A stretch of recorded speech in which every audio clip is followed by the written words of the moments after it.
والقواعد من النساء اللاتی لا یرجون نکاحا، بیٹھنے والی عورتیں جو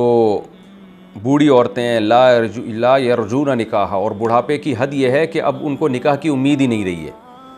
دیکھیں نکاح دو وجہ سے ہوتا ہے نا، بعض دفعہ صرف کسی سے رشتہ داری جوڑنی ہوتی ہے، اور بعض دفعہ کسی عورت کی طرف دل مائل ہوتا ہے، اٹریکشن ہوتی ہے اس میں، آپ کو اس سے اولاد کی امید ہوتی ہے، میجورٹی اسی بیس پہ نکاح کرتی ہے۔ تو اگر کسی عورت کی ایج اتنی زیادہ ہو گئی کہ اب اسے یہ امید نہیں ہے کہ مجھ میں اتنی اٹریکشن رہی ہے کہ اٹریکشن کی بیس پہ کوئی مجھ سے نکاح کرے، تو وہ عورتیں اس آیت میں داخل ہیں۔ بعض دفعہ کسی بوڑھی خاتون سے بھی کوئی نکاح کر لیتا ہے ویسے ہی ٹائم، یعنی کہ تنہائی دور کرنے کے لیے اور رشتہ داری جوڑنے کے لیے، تو وہ ایک الگ بات ہے، اس عورت کو نکاح کی امید ہے لیکن وہ پھر بھی اس آیت میں داخل ہے۔ تو یہاں وہ عورتیں جن میں اٹریکشن ختم ہو جائے عمر زیادہ ہونے کی وجہ سے، تو ان کے بارے میں اللہ تعالیٰ بتا رہے ہیں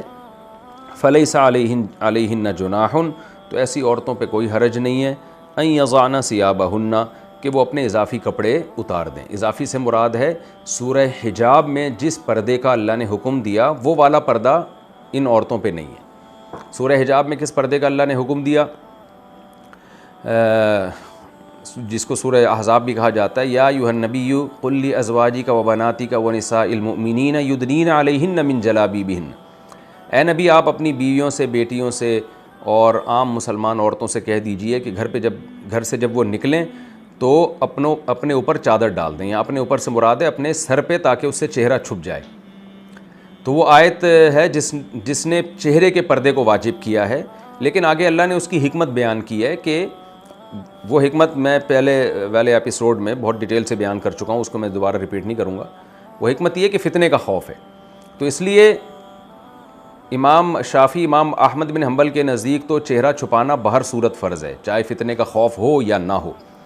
تو ان کے نزدیک اس آیت کا مطلب یہ ہوگا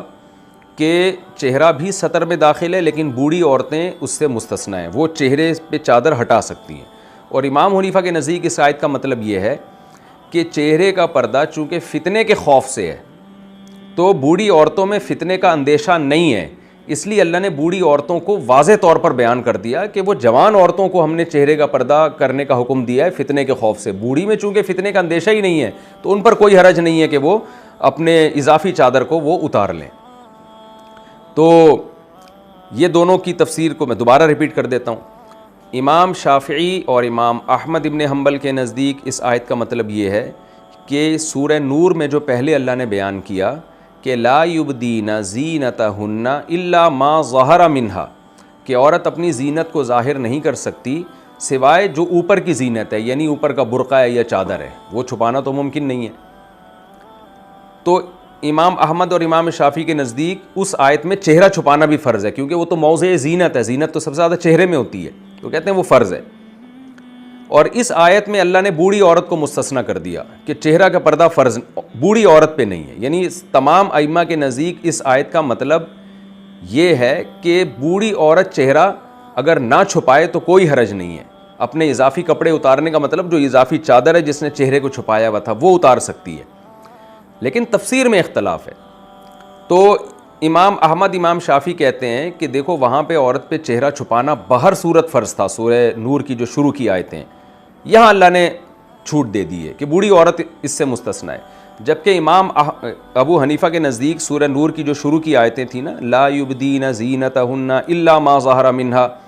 کہ اپنی زینت ظاہر نہیں کریں گی سوائے اس کے کہ اب چہرہ اور ہتھیلی وہ ظاہر کر سکتی ہیں۔ تو امام ابو حنیفہ کے نزدیک اس آیت کا مطلب یہ ہوا کہ جوان عورت کا جو چہرہ اور ہاتھ ہے وہ سطر میں داخل نہیں ہے، بلکہ سورہ حجاب سے پتہ چلتا ہے کہ وہ فتنے کی وجہ سے چھپایا جاتا ہے۔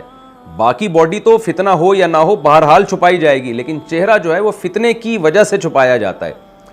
تو بوڑھی عورت میں چونکہ فتنہ نہیں ہے تو اس لیے اللہ نے اس کو الگ سے بیان کر دیا کہ وہ چہرہ کھول سکتی ہے، کیونکہ اس میں فتنے کا اندیشہ نہیں ہے۔ تو یہ تھوڑا سا دونوں کے نزدیک دونوں کی تفسیر میں فرق آ جائے گا، یعنی دونوں کے مسئلے میں اختلاف ہے، تو اختلاف ہے اس وجہ سے کہ ایک کے نزدیک آیت کی تفسیر کچھ اور ہے، دوسرے کے نزدیک آیت کی تفسیر کچھ اور ہے، اور دونوں اقوال ہمیں صحابہ سے ملتے ہیں۔ تو خلاصہ یہ ہوا کہ امام حنیفہ کے نزدیک اس آیت کا مطلب یہ ہوا کہ بوڑھی عورتیں ان پر کوئی حرج نہیں ہے کہ اپنی اضافی کپڑے کو اتار لیں، کیونکہ یعنی یہ لفظ چھپا ہوا ہے کیونکہ ان کو وہ فتنہ نہیں ہے جو جوان عورت کو ہے۔ تو ورنہ امام صاحب کے نزدیک اگر جوان عورت کو فتنے کا اندیشہ نہیں ہے تو اس پہ بھی چہرے کا پردہ فرض نہیں ہے، جبکہ امام شافعی کے ہاں جوان عورت کو فتنے کا اندیشہ ہو یا نہ ہو، بہر صورت اس پہ چہرے کا پردہ فرض ہے۔ اور میں نے بتایا کہ فتویٰ اس میں امام شافعی کے قول پہ حنفیہ نے بھی دیا ہے کہ چونکہ اس زمانے میں یہ بحث کرنا کہ فلاں کو فتنے کا اندیشہ ہے فلاں کو نہیں ہے بڑا مشکل کام ہے، یہ اس سے شہوت پرستی کا دروازہ کھلے گا، جوان عورتیں وہ کہیں گی ہمیں تو فتنہ نہیں ہے، اب یہ فیصلہ کون کرے گا بیٹھ کے کہ آپ کو فتنہ ہے یا نہیں ہے؟ تو اس لیے فتنے کا دروازہ بند کرنے کے لیے